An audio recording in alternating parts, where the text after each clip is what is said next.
Бәріңізге сәлем. Бүгін мен сіздерге қалай WhatsApp-қа пароль қоюды үйрететін боламын. Егер де сіз біреуге телефоныңызды берген уақытта сіздің WhatsApp перепискаларыңызды оқымас үшін WhatsApp-қа пароль қоюыңызға болады. Ең алдымен WhatsApp-қа кіреміз. Содан кейін оң жақтағы 3 точканы басамыз. Настройки. Содан кейін конфиденциальность деп тұр. Сонда кіреміз.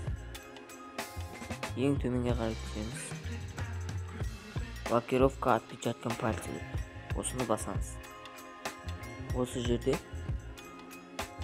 осылай басамыз. Және егер де сіздің телефоныңызда сканер болмаса, сіз отпечатка пальца қоя алмайсыз. Енді сканерге саусағымызды тигіземіз. Блокировать автоматически деген жерді немедленно қойсақ, егер сіз WhatsApp-тан шығып кетсеңіз, WhatsApp бірден блокировать етіледі. Енді артқа шығамыз. Қайтадан WhatsApp-тан шығамыз.